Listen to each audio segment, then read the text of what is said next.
Waktu menjelang kelulusan SMA, sebelum melepas para siswa dan siswinya, biasanya SMA itu terbiasa memiliki budaya melakukan wisata ke museum kesenian sebagai sarana jalan-jalan sekaligus menambah wawasan di dunia budaya dan kesenian. Para siswa dan siswi itu diajak berkeliling oleh pemandu museum yang sudah bekerja di sana selama 10 tahun. Jadi, sudah sangat lancar dalam menjelaskan detail kepada para pengunjung. Sebut saja nama pemandu wisata itu Pak Anto. Pak Anto memiliki karakter yang ramah dan mudah tertawa dan membuat para pengunjung juga merasa nyaman. Di situ, Pak Anto menjelaskan tentang salah satu lukisan yang sudah berumur 500 tahun. Konon katanya, lukisan itu dicuri oleh salah satu pencuri di masa itu. Namun, pada akhirnya polisi berhasil menemukannya dan sekarang disimpan di museum ini sampai sekarang. Tapi, hal yang aneh adalah setelah pencuri itu berhasil ditangkap oleh polisi dan diinterogasi, dia mengatakan jika dia mencuri lukisan itu dari rumah salah satu seniman yang memiliki jumlah lukisan yang sangat banyak. Tapi tidak lama setelah itu, pencuri itu hilang, tidak ditemukan di dalam sel penjaranya. Polisi mencoba mencari tahu kabur kemana pencuri itu, tapi sampai sekarang tidak diketahui di mana keberadaannya. Pak Anto lanjut menjelaskan, lukisan itu seolah memiliki kehidupan, seperti terlihat bisa bernafas dan kadang-kadang bergerak. Seolah-olah lukisan itu menunjukkan bahwa dia tidak nyaman berada di sini. Hal aneh lainnya yang dilihat Pak Anto, terkadang di waktu tertentu seringkali ada tangan yang muncul dari lukisan itu dan mencoba meraih apapun yang ada di dekatnya. Setelah mendengar keterangan dari Pak Anto sampai berkeliling ke benda lainnya, para siswa dan siswi pun merasa sedikit ketakutan. Tapi Pak Anto mencoba menenangkan dan berkata,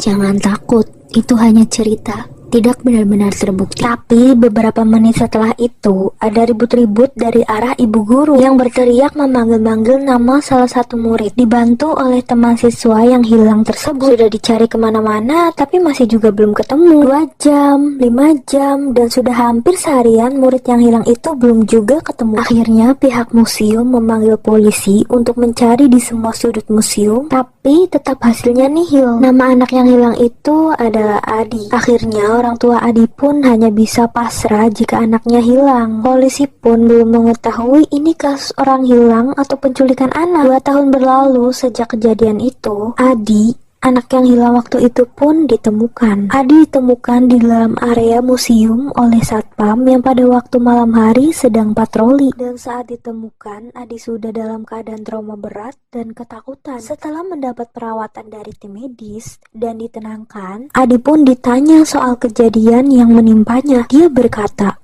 pada waktu di museum itu, ada tangan yang menariknya masuk ke dalam lukisan itu. Di dalam sana, Adi seperti dibawa ke dalam sebuah rumah. Di dalam rumah itu terdapat banyak lukisan. Hampir di semua dindingnya terdapat lukisan. Rumah itu digambarkan seperti rumah tua. Semua perabotan di dalamnya sudah berdebu dan berjamur. Semuanya terkesan menjijikkan, dan yang lebih menyeramkan lagi adalah setiap lukisan itu kanvasnya terbuat dari kulit manusia dan catnya adalah bagian tubuh dari orang-orang yang hilang dan dibawa ke sana. Di salah satu ruangan di rumah tersebut ada sosok yang memiliki tubuh dengan tinggi 2,5 meter, memiliki jenggot yang panjang dan bola matanya yang seperti mau keluar. Dari dalam lukisan itu, Adi mendengar banyak sekali jeritan orang meminta tolong. Adi merasa sangat ketakutan, hanya bisa pasrah dan berdoa. Karena doa tersebut, akhirnya Adi bisa terbebas dari dunia itu dan mengakui seperti hanya berada di sana selama 2 menit. Padahal pada kenyataannya, Adi sudah hilang selama 2 tahun.